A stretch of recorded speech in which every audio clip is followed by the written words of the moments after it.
A partir de ahora, la hora global. Desde el paralelo 35, en Montevideo, la realidad internacional por detrás de los titulares.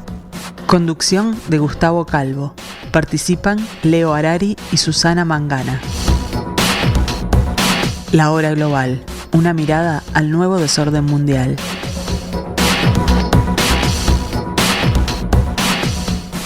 Muy buenas tardes, amigos, bienvenidos al 1170M de vuestro dial en este martes 7 de noviembre. Ahora sí estamos en el penúltimo mes del año, se acerca fin de año de este 2023, aquí en el paralelo 35, empezando otro capítulo de la hora global.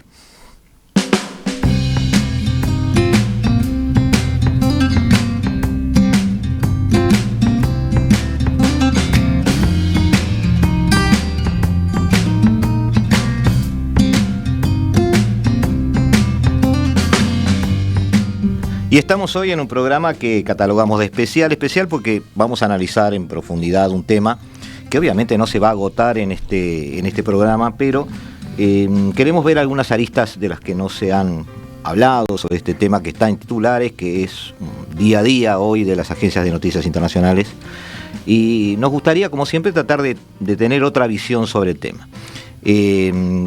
Vamos a hablar del conflicto que tiene Israel con Hamás. No vamos a decir con Gaza, vamos a decir con Hamás, porque aparentemente ese es el conflicto mediático. Vamos a descubrir también que hay otros actores, y para eso tenemos en el estudio la participación, no voy a decir de un invitado porque es de la casa, Ricardo Barbosa, capitán de navío, y bueno, toda una lista que no la voy a poner, tengo que entrar a buscarla ahora, Ricardo, no me compliques la vida. Sos un amigo de la casa y lo dejamos ahí.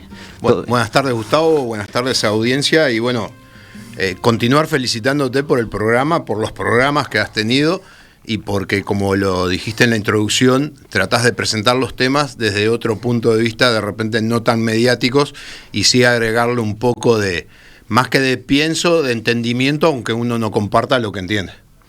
Claro, hay un tema en el que te agradezco la presencia hoy, además, porque es un tema, este tema en particular yo lo editorialicé 2 o 3 veces, y traté de no trabajar con invitados porque quería esperar que vinieras tú, porque es complicado cuando un tema es demasiado mediático, empieza a hacer mucho ruido hasta los análisis que se hacen de esos temas. Empiezan a meterse variables de alguien que quiere ser original, entonces ve el problema desde otro punto de vista y a veces no es lo correcto. En este caso en particular tiene ribetes históricos, no hay que dudarlo, pero la historia no determina lo que está pasando hoy. Ese es un elemento de juicio mío, que después tú lo compartirás o no. Por más que hagamos 5 programas sobre la historia del conflicto de Israel y los palestinos, lo que está determinando la situación de las cosas que están pasando hoy es la situación geopolítica y de distribución de poder hoy. Lamentablemente es así, lamentablemente, pero es así. Maquiavelo decía, con el pasado no se construye nada. Estamos en un presente, estamos en un día de hoy, con determinada situación, como bien vos lo dijiste, geopolítica, local, de diferentes actores y de mucha ciudadanía que está en el lugar, en el día de hoy, y necesita soluciones no para atrás, sino a partir del punto de hoy para adelante. Agradecemos además la presencia y la ayuda hoy de Felipe Penades, que va a tener un ritmo un poco exigente hoy, porque vamos a presentar mucha gráfica, mucho mapa, mucha cosa. Queremos ir rápido porque queremos llegar a las conclusiones un poco más tranquilos para hablarlas en profundidad. ¿De qué vamos a hablar, amigos? Bueno, ya lo dijimos, el 7 de octubre, miembros del grupo extremista Hamás, que gobierna desde el 2007 la Franja de Gaza, uno de los 2 enclaves palestinos en la zona, iniciaron un ataque sorpresa al territorio de Israel.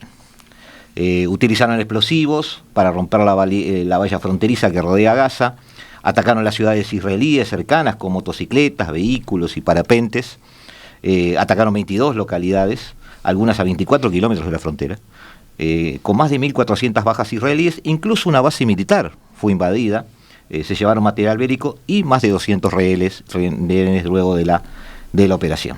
La respuesta del gobierno de Israel ha declarado el estado de guerra, llamando a alrededor de 300.000 reservistas. Le pido a Felipe que ya empecemos a incorporarlos los gráficos, ahí tenemos un esquemita muy que da una idea de la penetración de estos, ¿cómo le llamamos, Ricardo? De estos militantes, soldados, combatientes, milicianos. Tú ya sabes que tuve problemas como para definirlos de alguna manera, ¿no? Porque podría llamarlos soldados, pero no me imagino un soldado en una motocicleta haciendo lo que hicieron ellos o cayendo en un parapente sobre una familia. No sé. A ver, lo que tiene esto que vos lo acabás de plantear, la complejidad de definirlo, es la ventaja que tiene. Porque si sos soldado, las convenciones de Ginebra te abarcan. Si sos guerrillero y haces determinadas actitudes, las convenciones de Ginebra te abarcan. Pero si no sos soldado, no sos guerrillero y sos un civil armado, es un delito común. Entonces te tendrían que juzgar por las leyes del territorio donde vos estás ocasionando el problema. El problema es que toda esa mezcla de informalidad plantea esos dilemas jurídicos, pero no plantea el dilema de la acción militar, de la acción llamada incursión, porque en términos militares es ir a atacar un objetivo, no conquistarlo, sino atacarlo, lograr lo que vos te planteaste y volver a tu territorio. Eso es una incursión militar. Todos esos que participaron, que según el Estado de Israel hay más de 1000 muertos, y hay que calcular que si hay 1000 muertos, en una regla de 3-1, o sea que hubo casi 4000, 5000 que salieron a participar en estas acciones, más un montón de gente que vio la oportunidad, y después por la información que hay, los que traían rehenes vivos o muertos a la Franja de Gaza eran recompensados económicamente o a través de distintas cosas. Entonces, ¿qué estamos diciendo? Hubo una decisión política de generar un evento y hubo que implementarla a través de algo que jurídicamente no está definido, pero que en los hechos pasa a ser un ejército miliciano. De acuerdo. ¿Combatientes está bien? Sí. A ver, el problema no es la palabra, el problema es lo que hacen. Claro. Le pido a Felipe que me siga acompañando porque vamos bien por ahora. Estoy contento con el programa. Franja de Gaza. La entidad estatal palestina es un Estado independiente, está reconocido por más de 130 países, no por la Unión Europea ni por Estados Unidos. Está dividido territorialmente. Hoy es algo diferente a la solución propuesta por Naciones Unidas en 1948. Yo diría bastante diferente, pero no vamos a discutir eso ahora. La historia la dejamos. Pero con un mismo pecado, me parece a mí, geopolítico de origen. Dos enclaves separados y distantes. Eso en medio de una tensión bélica externa y de una división estratégica interna entre un movimiento laico, como fue Al-Fatah, y luego un naciente extremismo suní, como fue Hamás. Sucedió lo previsible para algunos muy fanáticos de la geografía, dos regiones que se portan como dos países separados y hostiles entre sí. Lamentablemente para los intereses palestinos eso restó unidad. Después veremos o no qué entresijos políticos puede haber o no dentro de eso, qué identidad hay entre unos y otros. El hecho es que allí hay 2 millones de personas, una franja de 41 kilómetros de largo, entre 6 y 12 de ancho. Hamás es considerado, además, ahí tenemos una vista satelital, digamos, que me gustó. Hamás es considerado terrorista por 8 países, y este territorio oficialmente está considerado, hay una paradoja de la burocracia de las Naciones Unidas, ¿no? Está considerado como ocupado por Israel, junto a Cisjordania, Altos del Golán y Jerusalén desde el año 67, pues está sujeto a un bloqueo militar por parte de Egipto e Israel. Los palestinos, dije mal, siguen diciendo que de hecho, si ellos, aunque ellos tengan el control de la franja, los israelíes controlan las aguas territoriales, el espacio aéreo, los pasos fronterizos terrestres y se otorgan consideraciones o poderes de seguridad primordiales. Por lo tanto, no se sienten con el aire o el oxígeno necesario para moverse como un país independiente o como parte de un país independiente. Mal o bien, esas son las sensaciones que tenemos que encontrar allí. Ahora hay un conflicto. ¿Qué fuerzas participan en ese conflicto? Según un material que tú nos estás acercando, Ricardo, sí, lo dividimos en 2 partes, digamos. La Fuerza Expedicionaria Anfibia de Estados Unidos, que es grupo de portaaviones, en este caso es el Eisenhower, que es el último de la clase Nimitz, y el Gerald Ford, que es el primero de la clase Ford. En total tienen 11 portaaviones, me preocupé de aprender eso. Acabó ahora la clase de niveles, empieza con Ford, un nuevo sistema, digamos. Todos son nucleares, todos son de propulsión nuclear. Los 11 portaaviones nucleares americanos es por ley del Congreso. Correcto. El Congreso sacó una ley hace tiempo que obliga a que el Estado americano tenga como mínimo 11 portaaviones nucleares. Ahí está. El año que viene entra en funcionamiento el John Fitzgerald Kennedy, que también va a ser de clase Ford. Y del otro lado, ahí empezamos a ver particularidades de esto. Del otro lado, Hezbollah, una milicia en el sur del Líbano, que está colindante con el Estado de Israel, creada, patrocinada, financiada y apadrinada por Teherán. Vemos ahí algo extraño, los rebeldes hutíes de Yemen, la Guardia Revolucionaria de Irán, la Fuerza Quds, la 14ª División Imam Hussein, que no sé si esa es la división, esa es la que está en Irán mismo. Sí, en Irán. Otras milicias que, bueno, son las milicias que deben estar sobre los altos del Golán o en la frontera con Siria, el propio Irán y la propia Siria. ¿Por qué metemos tanta gente en esto si estamos hablando de un ataque a la Franja de Gaza? Es que en este mapa que tenemos ahora, el siguiente, vamos a ver que está participando mucha gente en esto. Muchas de estas naciones están alimentando desde el punto de vista de las armas y de financiamiento a Hamas, pero también están alimentando a las milicias de Hezbollah que están en el Líbano, Irán a través de territorio sirio y en realidad también a través de territorio iraquí, no seamos ingenuos. Está alimentando también esas zonas desde el punto de vista militar, y Yemen se mandó la patriada de mandar misiles desde su territorio. No sé si fueron drones o qué fue. Misiles y drones, las dos misiles cosas. Y drones, para decir acá estamos nosotros, también estamos en guerra. No sé si eso tiene una relevancia militar o no. Me pareció bastante extraño. Sí, no me pareció extraño desde el punto de vista político y desde el punto de vista del posicionamiento de los hutíes. Pero sí desde el punto de vista geográfico es como demasiado tan lejos. Pero las guerras modernas no tienen esa proximidad que tenían las antiguas. Y hasta acá mi introducción. Detalles. La diapositiva para que la gente haga un poco de imaginación de lo que es el Estado de Israel, lo que es la parte de Cisjordania. Desde el borde de Cisjordania al Mediterráneo hay solo 14 kilómetros. O sea que estamos hablando desde la Plaza Independencia hasta el Hotel Carrasco. ¿Qué quiere decir? O sea, no está tan lejos. No. ¿Qué quiere decir eso?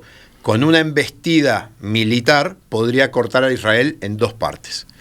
Después la otra diapositiva que mostraste, la Franja de Gaza, Cisjordania.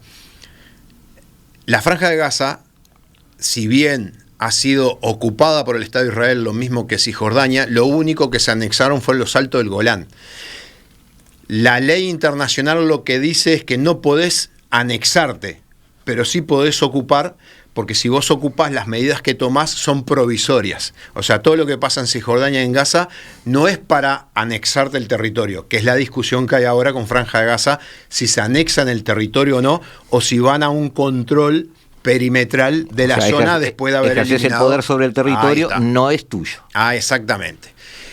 El otro tema, cuando uno ve los participantes, cuando ve la fuerza americana, cuando ve que dice fuerza anfibia, lo que quiere decir que ese grupo de tarea, como decimos los navales, que es un conjunto de barcos encabezados por un portaaviones, lleva elementos que pueden proyectar el poder naval hacia tierra, o sea, marines, y pueden hacer desembarcos anfibios.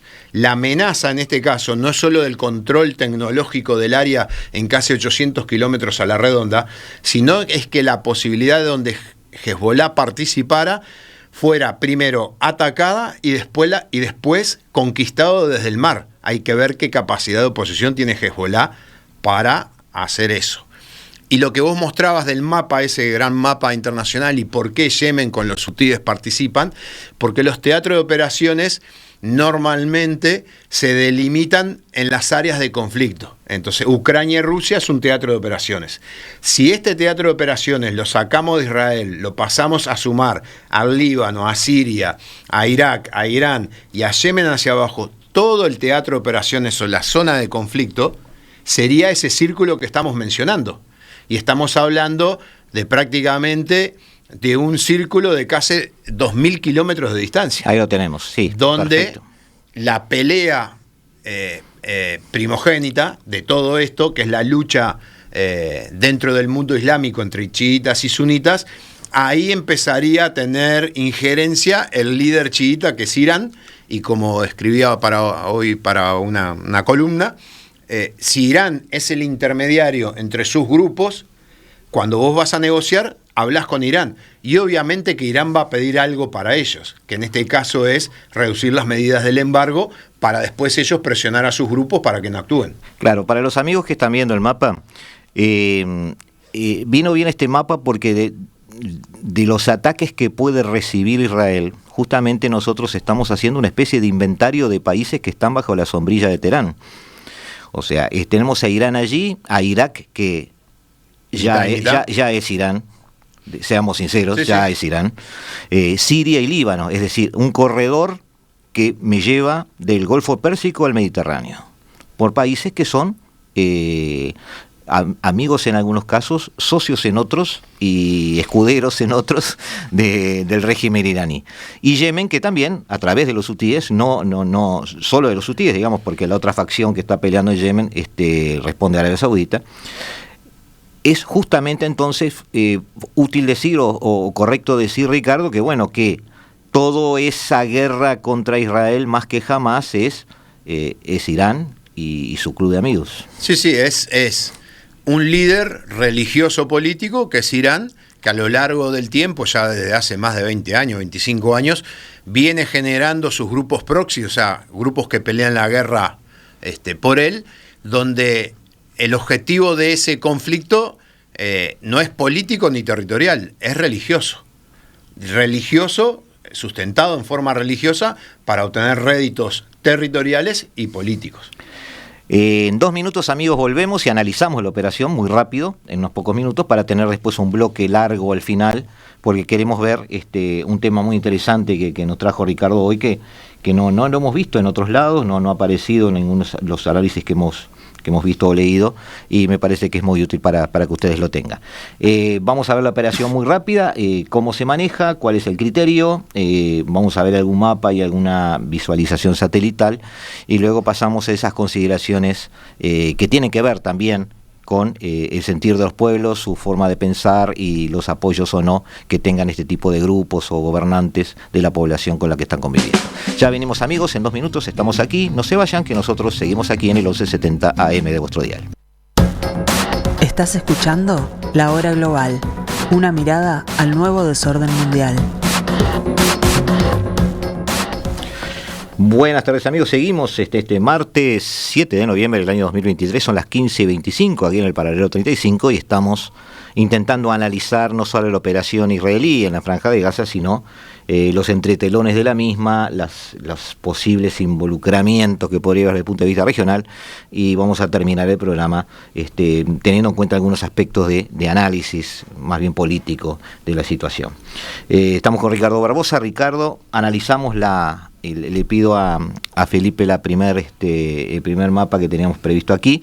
Analizamos la operación. Lo primero que debemos ver, los que no sabemos nada de esto y no somos soldados y no tenemos relación con el tema militar, es que Israel atacó el norte. Sí, Israel ataca el norte de la Franja de Gaza por una sencilla razón, que si logra detener o disminuir el lanzamiento de los cohetes desde la Franja de Gaza, que es el norte, obliga a que los lanzamientos sean más alejados, sean más al sur. Entonces, al ser más al sur, alcanzarían menos las ciudades del norte. Después, como dicen, la tecnología manda y la aviación es la que está en punta en tecnología, empieza primero el ejército con un cerco más estrecho para no dejar salir a nadie.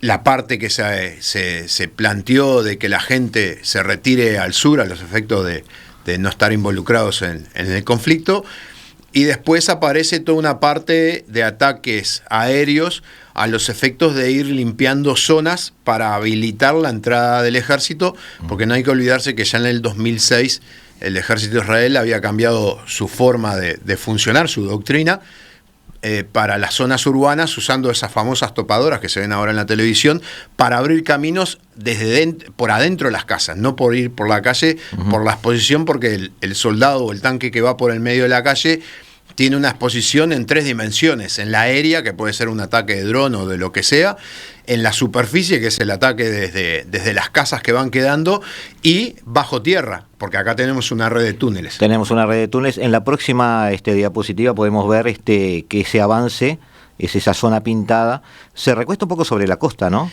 Sí, la maniobra clásica que se está realizando, que cuando estuvimos hablando con Emiliano, habíamos planteado que era lo que se llama yunque y martillo.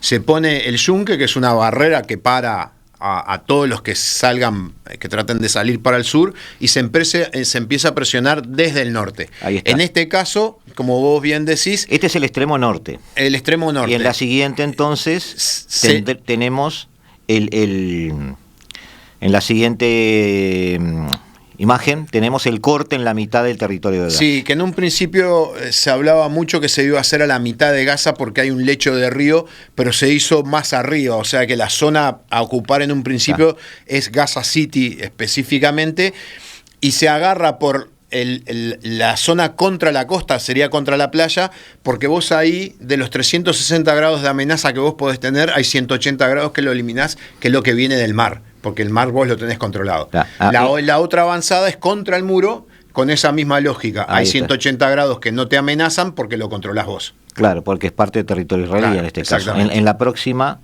Felipe, vamos ahí está. Sí, como tú dijiste, no es bien al medio, es más bien arriba. Un poquito más arriba. Ahí y después está. Lo que hubo durante estos días, que, a ver, lo que se temía que era una invasión a sangre y fuego enseguida, como ustedes saben, pasaron casi 3 semanas para poder empezar a entrar, y lo que había eran patrullas de combate, que la patrulla de combate lo que busca es entrar al lugar, capturar enemigos vivos para obtener información, y después con los blindados, lo que se vio también por la televisión, es lo que se llama el reconocimiento por fuego. ¿Qué hace?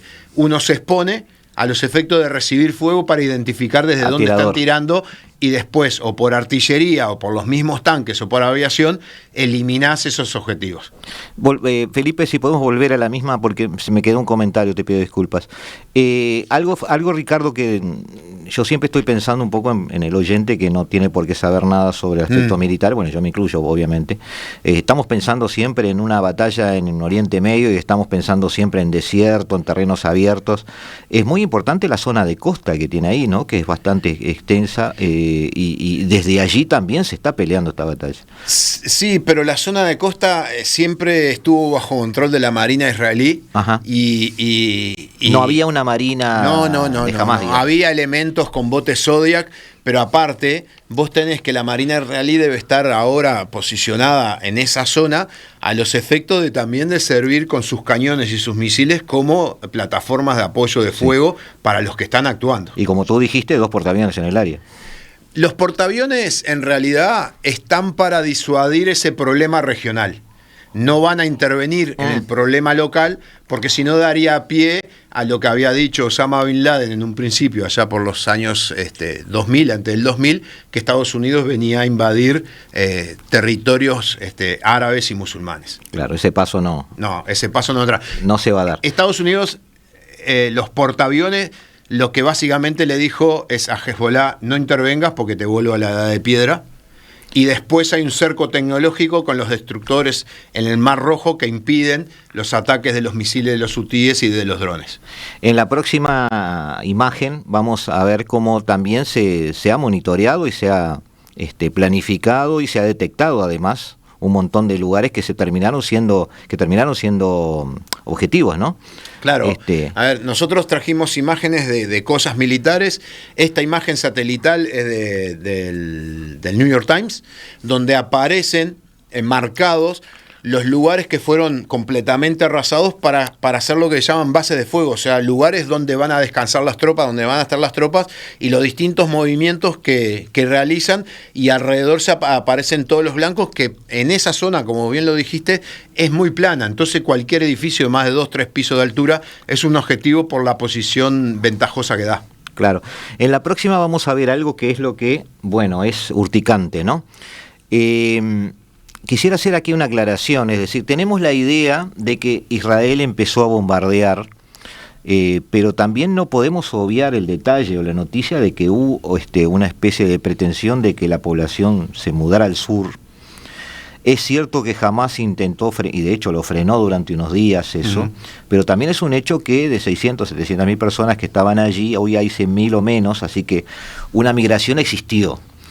Entonces, de alguna manera, Israel, ahora sí volvemos, Felipe, a la imagen, puede hacer esto, es decir, teniendo en cuenta, en un teórico, ¿no?, de que la gente se fue, yo a la derecha tengo un barrio como era y a la izquierda lo que quedó. Es decir, devastar esa zona. Sí, a ver, acá lo que hay que tener claro y no ser hipócritas, de que los dos actores que están involucrados, todos los que están en el tema, saben cuál es la reacción de cada uno de ellos cuando les ocurre algo. Entonces, jamás cuando lanza el ataque el 7 de octubre, sabía que esta iba a ser la reacción. Sí, Israel sí, como Estado occidental tiene una presión internacional y obviamente va a tratar de bajar esa presión internacional porque a veces, como digo, están más preocupados de la opinión internacional de lo que sucede en el terreno. Va a haber daños colaterales, ¿qué quiero decir? Muertos que no tienen nada que ver de un lado y del otro. Y parte de la estrategia militar es lograr conquistar el territorio con pocas bajas. En un principio se hablaba de la poca resistencia de las bajas del ejército y de la sociedad israelí. Eso es muy relativo porque va en relación directa a la situación que esté viviendo la sociedad. Y en este caso la sociedad israelí vivió una situación muy, muy traumática que prácticamente se puede ir hasta los inicios del Estado de Israel. Y si tienen que morir los soldados, van a aceptar esa muerte. De repente el cuestionamiento, la pregunta es ¿para qué murieron? O sea, el resultado de la muerte de sus soldados. Y es la misma pregunta para Hamás. ¿Por qué muere la gente que está involucrada, que no participa en los combates directos o es afín a Hamás? Supongo de que ellos tendrán su respuesta de cuáles son los resultados que están logrando. Por lo que percibimos, Ricardo, Israel está avanzando sobre territorio cada vez más despoblado en el sentido de que la gente que permanece allí ya es mínima. Sí, es que la lógica en los combates urbanos es que cualquiera que aparece puede ser un enemigo. Hace una semana atrás hubo un auto que se acercó a uno de los tanques israelíes, frenó de golpe, quedó ahí parado, quedaron unos segundos y el tanque le disparó, porque ya hay todo una bibliografía y experiencia de todos los combates urbanos que ha habido en Medio Oriente y de lo que son los autos cargados de explosivos. Entonces, en ese combate nadie se va a poner en riesgo y le van a tirar a todo lo que se mueva y después van a ver qué pasa. Lo otro que están haciendo es no entrar a los túneles, que ese era otro cuestionamiento. Identifican las entradas, ven en la zona, o la tapan o lo vuelan y siguen para adelante con el fin de llegar hasta el final. Y después de llegar hasta el final y tener controlado toda la superficie, supongo yo que ahí se entrará a buscar y a ver qué hay. En el próximo mapa tenemos, no sé cómo llamarlo, sería una especie de mapa de las zonas que fueron más bombardeadas, digamos, en color rojo. Vemos, sí, está en el norte, ¿no? Sí. A ver, el tema es el norte. Este tipo de mapas normalmente va acompañado de mapas satelitales, como pasa en Ucrania, y lo que se identifica son las fuentes de calor. Las fuentes de calor serían los impactos, y ahí lo que es... mapa acumula desde el 7 de octubre hasta el 29, claro, según lo que tú me habías... Ahí en esos puntos rojos que vos ves en el norte, vos podés identificar cuál es la prioridad para el ejército israelí en base a la destrucción que está haciendo, qué caminos va a tomar. Entonces esto... por satélite se ve todos los días, se va identificando todos los días y se va haciendo los mapas correspondientes para saber qué pasa. El martillo se va acercando al yunque. Exactamente. O sea que cuando llegue allí al medio... Ahí terminará la segunda fase y después viene esa tercera fase muy polémica que no se sabe cómo va a ser, si va a ser otra autoridad, si va a ser la autoridad palestina que está en Cisjordania que va a gobernar ahí, un tercero. El miedo que hay a nivel internacional es parecido a lo que tuvo Estados Unidos en Afganistán. O sea, no tiene un plan de salida. No tener un plan de salida y quedar entrampado por mucho tiempo en ese lugar. Sí, de todas formas, tiene la ventaja Israel de que está allí. Es decir, las decisiones que tome siempre van a ser a pocos kilómetros. Sí, es sí, decir, la base logística en todo al lado. Por eso, su indecisión no es la misma que Estados Unidos con Afganistán, en el sentido de que me voy y después, bueno... Pero tenés un problema que cuando presentaste la diapositiva de la Franja de Gaza y Cisjordania, una de las líneas de pensamiento en el Estado de Israel desde el año 67 con fuerza, es la creación de esos estados palestinos, porque iría en contra de la teoría política de un Estado que tiene que ser único y que tiene que controlar todo ese Estado en su territorio. Entonces, tener dos estados adentro le podría pasar como ya le pasó, que armó la policía de Cisjordania y después terminó que la policía de Cisjordania atacaba al ejército israelí. Claro. Ese es un gran problema. Sí. Entonces, ¿cómo se busca la solución? Muchos dicen que capaz que es tomando la Franja de Gaza, incorporándola definitivamente y controlar ese territorio, expulsando a los palestinos o para el Líbano o para el lado de Egipto, que Egipto tampoco quiere que todos los palestinos entren en Egipto. Estás hablando de restar territorio a la autoridad palestina. Sí, que quede solo con Cisjordania. Inaceptable. Inaceptables para algunos, pero la vía de los hechos son la vía de los hechos. No, ¿sabes por qué te lo digo? Porque me chirria mucho eso de los enclaves separados. Me hace acordar a Nagorno-Karabaj, ¿viste? Y todo ese tipo de cosas.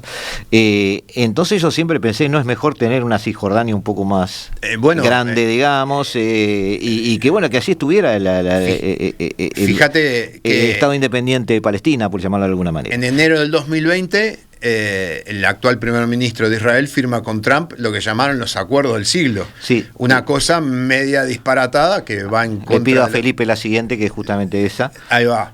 Que ahí lo que pueden ver ustedes es Cisjordania conectada por como una carretera a Franja de Gaza, y de Franja de Gaza bordeando el Sinaí de Egipto, lugares que se instalarían fábricas y se instalarían zonas de agricultura para que estuvieran los palestinos ahí, pero dentro del territorio de Israel.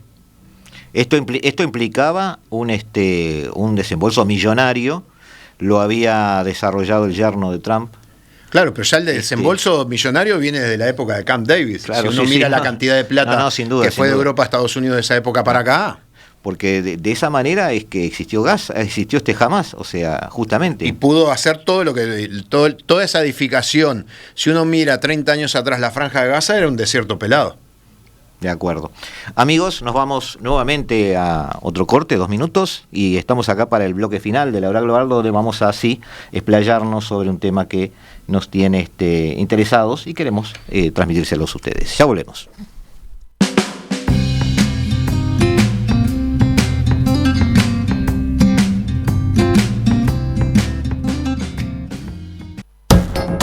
Estás escuchando La Hora Global, una mirada al nuevo desorden mundial. Buenas tardes, amigos. 11:70 de nuestro dial, paralelo 35. Esto es La Hora Global y estamos analizando lo que no se ha analizado de este conflicto de Israel y Gaza. Israel y Gaza, Israel y Hamas, Israel e Irán. Hay obviamente una presencia geopolítica de Irán como el gran enemigo de Israel, a través de sus aliados, podríamos decirlo así, o su área de influencia. Qué frase vieja, pero qué vigente.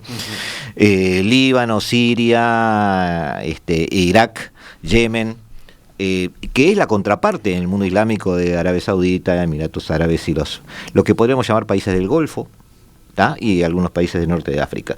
Tiene mucho que ver que los acuerdos de Abraham hicieron que varios países árabes sacaran a Israel como parámetro de la ecuación de la región. Israel ya no era el principal problema para ellos. Los palestinos se sintieron obviamente abandonados. Tiene mucho que ver que la única firma que faltaba de relevante es la que se iba a dar justamente en estas semanas, que era de Mohammed bin Salman, que es el príncipe heredero de Arabia Saudita, que había diferido este acuerdo con Israel porque había una palabra de su padre, el rey Salmán, de que hasta que no se resolviera el problema palestino no se reconocía a Israel. Mohammed bin Salman o perdió la paciencia o ganó poder en estos 6 meses, cualquiera de las dos cosas, es irrelevante a esta altura, pero la idea principal sobre Arabia Saudita que tiene que primar en nuestras mentes es que, bueno, él ya dirige los destinos de la nación saudí, y esa firma iba a dejar a un costado de la historia al pueblo palestino. Quizás fue eso lo que provocó este ataque, quizás esa sensación de indefensión, quizás ese eje de la resistencia iraní que vio que perdía apoyos, o que era al revés, quizás el momento de hacerse ver como el gran adversario de ese mundo árabe que se estaba occidentalizando a través de las firmas con Jerusalén. No lo sabemos. Lo que sí podemos saber es, gracias a la presencia de Ricardo hoy, qué pensaban los palestinos en el momento de iniciarse este ataque, qué sensaciones tenían sobre Hamás, sobre Al-Fatah, sobre las personas que estaban gobernando Cisjordania. Arrancamos, Felipe, con el número 21, este código interno para que los oyentes sepan, es el número que le pusimos a cada uno de los gráficos que manejamos hoy para tratar de analizar esto que estamos haciendo. ¿Qué es esto, Ricardo? Bueno, conseguimos una serie de información basadas en encuestas que se hicieron en la Franja de Gaza y en Cisjordania, entre aproximadamente, en algunas de las encuestas, 700 personas encuestadas a 1000 en personas encuestadas. Y la primera encuesta que estamos viendo es producida por el Instituto Arábico, el Barómetro Arábico, que lo pueden encontrar en internet como arabarometer.org. Y ahí lo que plantea es una serie de preguntas donde personas entre más de 30 años y personas entre 18 y 29 años les preguntan si tienen confianza en el gobierno de Hamás. En este caso es en la Franja de Gaza, completado el 6 de octubre, o sea, un día antes de los atentados. Y ahí aproximadamente vemos que no están de acuerdo mayores de 30 años, casi un 45%, y entre 18 y 29 años andan alrededor de un 43%. Siguiendo el título, Ricardo, perdón que te interrumpa, sí. No tienen ninguna confianza en Hamás. No, porque el título es la confianza en Hamás. La confianza en Hamás, exacto. No tienen ninguna confianza en su gobierno. Y el otro extremo de la encuesta es los que no tienen nada de confianza, los que les parece excelente el manejo de Hamás en la Franja de Gaza, menores de 30 años no llega al 8%, y entre 18 y 29 años anda alrededor de un 18%. O sea que casi la mitad de la población entre 18 y 30 años no compartía las decisiones políticas que tomaba Hamás dentro de la Franja de Gaza. O sea que Hamás no era muy popular políticamente. No era muy popular, y no la identificación con los palestinos en general, que propicia la guerra, porque siempre tendemos a pensar así, esa polarización mental que nos lleva a la guerra, no están así. Por ahora no están así en la gestión de gobierno. De gestión de gobierno. Vamos a la siguiente, donde nos pregunta a qué parte se siente más cercana el habitante de esa zona. Y bueno, hay opciones que Al-Fatah, o Fatah, como queramos llamarle, que es la facción que gobierna Cisjordania, Hamás, la yihad palestina, que está por allí, la yihad islámica, perdón, que es palestina, perdón, pero es lo mismo, no toman parte, otros, y no sabe o no contesta. Sí, acá, como vos los estabas planteando, sería con qué grupo uno tiene simpatía o entiende que es el mejor. En el caso estamos hablando de un 30%, tampoco son números exorbitantes. No, pero se supone, pero es una población que tendemos a ser prejuiciosos y pensar que están fanatizados o embrutecidos, ese tipo de cosas. Quiero sacarlas del radar, ¿viste? No. Acá esto es también del Barómetro Arábico en la Franja de Gaza 2023, donde La proporción que se lleva la mayor parte, en este caso, es el grupo político Fatah, que es el que apoya a la organización de la administración palestina, que está en Cisjordania, básicamente, a Hamas, que es la antítesis, alrededor de un 28%, otro grupo menor pero más radical, que es la Yihad Islámica, no llega al 7%, otros andan en el 12-13%, no tienen partido alrededor de un 15% y hay un 7-8% que no responden. Entonces, lo que estamos viendo acá es que en la Franja de Gaza, pese a que la controla Hamas, el apoyo, la base de apoyo que tiene la población, o sea, que da su voto a favor, es más favorable al grupo que está gobernando Cisjordania y no Franja de Gaza gobernada por Hamas. Bueno, también es revelador eso. En la siguiente veríamos, bueno, acá hay que explicar la pregunta. La pregunta es, la tengo acá porque así puede parecer si están de acuerdo en aceptar la autoridad palestina. La idea es que la autoridad palestina envíe oficiales y seguridad a Gaza. Exacto. Para tomar la administración allí. Exacto. ¿Está?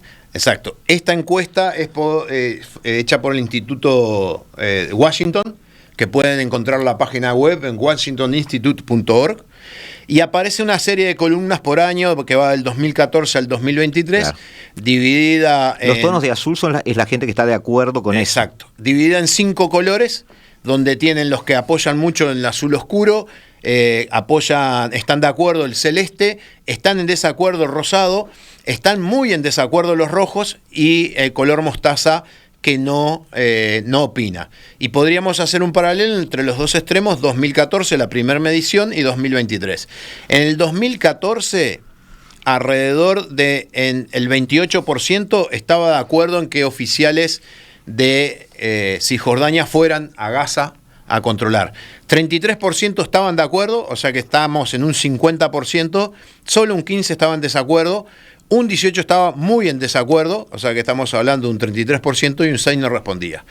En el 2023, en este año, ya habían subido los guarismos donde estaban completamente de acuerdo, la presencia de autoridad palestina en Gaza, un 47%, de acuerdo un 23%, o sea que estamos sumando un 60%, y en desacuerdo un 16% y muy en desacuerdo un 12%, donde estamos sumando un 28%. O sea, la opinión en la Franja de Gaza de la presencia de autoridades palestinas a lo largo del tiempo iba aumentando, y creo que en proporción directa a la gestión de Hamas y a los problemas que se estaban ocasionando. Sí, es una pérdida de prestigio de Hamas, claro, evidente, ¿no? Claro, porque había mucha población que asumía que los problemas que estaban viviendo dentro de Franja de Gaza eran en relación directa a las acciones de Hamas, los atentados, el lanzamiento de misiles y demás. Y le agregamos en la que viene ahora, que tiene que ver con esto, la visión de cómo Hamas gobierna. Claro, el gobierno de Hamas, esta encuesta es hecha por el Centro Palestino de Investigaciones de Políticas y Sondeos en Ramallah, que lo pueden encontrar en internet como pcpsr.org. Y ahí la visión que hay plantea muy positiva, muy responsable, algo responsable, no responsable, poco responsable y no contesta. Donde la que tiene más adherentes es la poco responsable, la muy poco responsable, que básicamente tiene casi un 48%, y la que le sigue es no responsable en todo, o sea que en todas las acciones no son responsables, que es casi un 28%. O sea, entre las dos estamos sumando casi un 70%, donde la población plantea que el gobierno de Hamas es malo o muy malo. Bueno, es revelador eso. Seguimos con otra. A ver. Bueno, ¿aquí qué tenemos? Acá tenemos también del Centro Palestino de Investigaciones de Políticas y Sondeos en Ramallah, una encuesta que va de junio del 19 a junio del 23, donde lo que plantea es distintas líneas políticas. La reunificación, el hacer elecciones y mejorar las condiciones económicas. Las tres curvas, que son la rojo, verde y azul, arrancan en el 19, las elecciones en un 34%, la parte económica, de mejora económica, el 30%, perdón, y la reunificación se planteaba un 28%. Llegan a un pico máximo en junio de 2020, donde están 34, 34, 33, y a partir de ahí viene un descenso de las tres líneas, donde terminan en junio del 23 con un 16% a las elecciones, un 16% a la reunificación y un 15% a los temas económicos. ¿Qué estamos planteando acá? Las expectativas de la gente de que se logre algo. Son mínimas. En los tres aspectos: reunificación, elecciones o mejoras económicas. Como ven, en junio del 23, las tres dan entre 15 y 16% con tendencia a la baja. O sea que si esto hubiera seguido, creo que hubiera... O sea, los palestinos no creen ni que se reunifique, no, ni que haya elecciones, ni que haya mejoras económicas. Ni que haya mejoras económicas. No. Bueno, el panorama es bastante claro. Tétrico, sí. Sí, claro y tétrico, digamos. Sí. El siguiente, seguimos un poquito a... Ahora acá lo que tenemos son de Gallup, de la empresa Gallup, que hace sus encuestas en la zona, y básicamente lo que está planteando es el soporte, o sea, el apoyo. A la independencia palestina. A la idea de los dos estados. A la idea de los dos estados. Dos líneas, una verde, donde plantea el apoyo, y una punteada donde plantea el no apoyo. En el año antes del 2012 arrancaron casi similar, 42-44%, y lo que vemos es que el apoyo a la creación de los dos estados baja en el 2012 de un 60% al 2022 a un 24%, y crece del punto mínimo del 2012, el que no apoyan la creación de esos dos estados, de un 40% a un 72%, o sea, un desánimo total. Sí, queda una pregunta, ¿no? Es decir, si no apoyan, ¿qué apoyarían? Pero lo vemos. No, sí. Seguimos la siguiente, a ver si podemos meter las dos o tres que quedan. Sí. Después, Gallup sigue preguntando, durante los periodos de los presidentes de Estados Unidos, cuáles eran las expectativas de que se lograra algún tipo de objetivo. La de George Bush es baja. El punto máximo fue en 2014, casi un 75% con Barack Obama, y de ahí viene... Este es el punto de vista palestino, ¿no? Punto de vista palestino. Quiero recordar que Barack Obama no vetó la resolución que declaraba ilegales los asentamientos israelíes, tuvo una posición que fue interpretada por los israelíes como anti-israelí en su momento, y fue interpretada por los palestinos como un poco de oxígeno a su... Claro. A su plan. Por eso la línea pasa del 2010 de un 60% a un 75% claro, en el 2015, y a partir de ahí empieza a bajar en Donald Trump y Joe Biden, pero es llamativo que tiene un 70% todavía. Correcto. Bien. Siguen apostando a Estados Unidos. Siguen apostando a Estados Unidos. La siguiente, ahora quedaría... Ahora nos queda los jóvenes. Cómo se dividen los jóvenes palestinos en el apoyo a la independencia de Palestina, coexistiendo con el Estado de Israel. Entre 15 y 25 años apoya un 16%, 25 a 35 un 23%, 35 a 45 un 28% y un 46 y más 34%. Encuesta de Gallup, donde vemos que cuanto mayor es la edad, mayor es el apoyo a esa solución. Creo que nos queda otra, Ricardo, sí, antes de que nos echen. Antes de que nos echen. Las posibilidades de paz plantean que no, desde un 60% del 2006 a un 81% al día de hoy, y la posibilidad de paz en el 2006 era un 20% y bajó a un 13% en el 2023.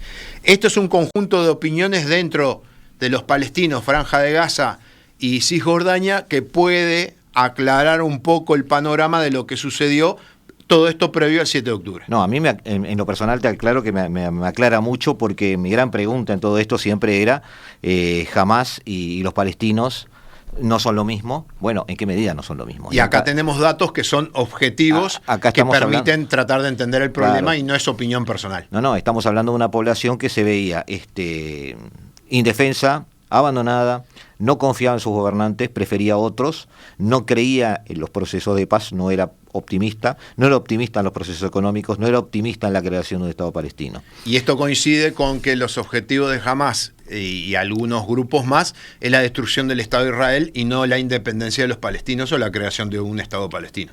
Los palestinos entonces no estarían dando señales de compartir esa idea de destrucción del Estado de Israel. No.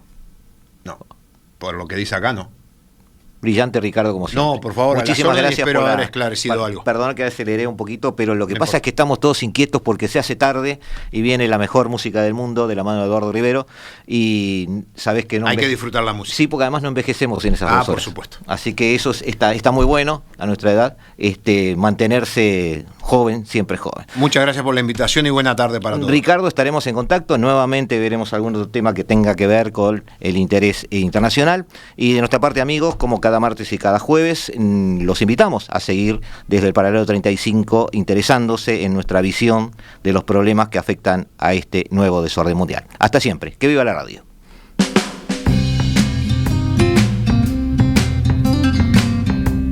La Hora Global, martes y jueves a las 15 horas. Repite a las 21 horas.